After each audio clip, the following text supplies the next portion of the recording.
In this video, I'm going to go over valence electrons, how to determine how many an element has, and it focuses mostly on information in chapters 8.4 and 8.5.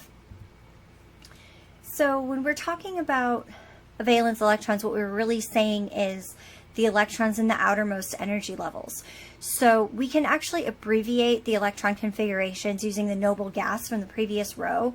And the reason for that is that we, as you'll see later in this video, noble gases don't react very well because they don't really have any space for more electrons in their outer shell. And so they're fairly inert or unreactive. The outermost shell of all the other atoms, though, they do not contain a full valence shell, and so it is these electrons that are most active. Okay, so a key connection between an element's properties and the electron structure are those outermost valence electrons. So here's like a core electrons. So if we're talking about sodium, we have our 1s, 2s, 2p, and then our valence electron would be the 3s1. These would be all considered the inner core electrons, and then the outer valence shell is really where the chemistry happens. So we could also abbreviate this as neon because these electrons don't participate in chemical reactions. So we're just going to focus on these for sodium.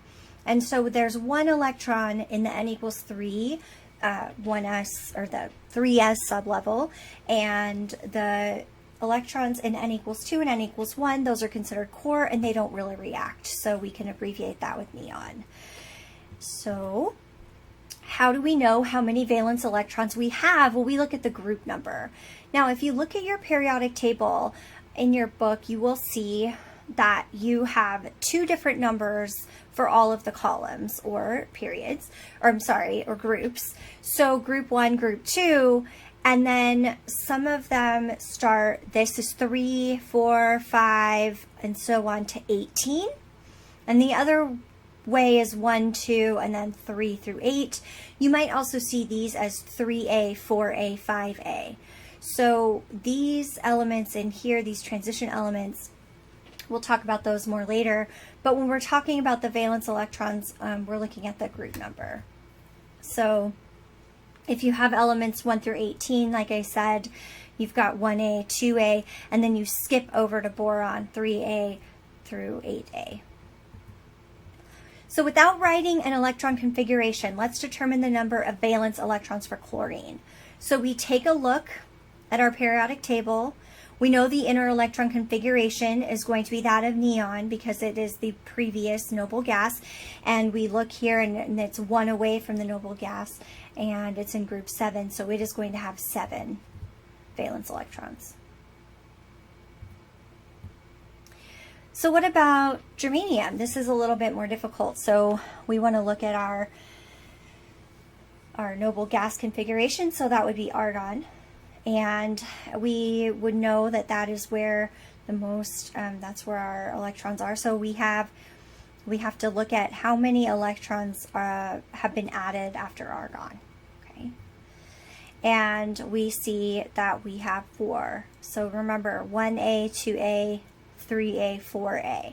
So it's not 1, 2, 3 all the way up to here. It's just 4 because it's the 4A group. And so let's talk about why that is. Why don't we just count straight across? Well, because we have this d orbital and those count as core electrons. Okay, so the electrons that correspond to adding with these sublevels, these are d orbitals, and that's the 3D level. And so in your book, you see them written like this. A lot of books will write them as like 1 through 3, and they'll do 3D10, and then they'll start with 4s2, just to keep it in order. But your book likes to show this because this is considered the core here. So we fill our germanium with the 1s, then the 2s, then the 2p's, 3s, 3p, then 3d, 4s, and 4p. So let's predict the abbreviated electron configurations for chromium and copper. So let's start by locating them on the periodic table. We'll start with chromium. It's here, it's 24. So we notice if we look to the row above, it's argon. So the argon would be in the brackets. And then we know we're going to have, we have to look and see how many electrons we can fill, how many orbitals, or how many electrons we have to fill the orbitals for chromium, and then also for copper. Okay, so we're going to start with argon, and then we're going to fill them. So we're going to fill our 4s2s, and then we're going to count for 3d. So 4s2, remember we fill that first, and then we go with our 3s. So we would have, let's see here. Here's chromium, okay, so it's argon, and then we could say the 2 s's, and then 1, 2, 3, 4. So then we're at 4d, and then for copper, we're at 4, 5, 6, 7, 8, 9. So 3d9, okay? So this would be the abbreviated electron configuration that we would predict for chromium and copper. However, some transition metals actually have irregular electron configurations. So hold up, what's this? 4s1 3d10, that's not what we predicted. Chromium 4s1 3d5, not what we predicted. These were actually found experimentally. So let's think about why this would be. If we were to fill the 4s before these 3Ds, we would have 2 in the S, and then we would have 1, 2, 3, 4, or 5. And so it's actually a lower, slightly lower energy for them to fill this way. And the reason for that is because there's a lot of overlap between the 4s and the 3D orbitals.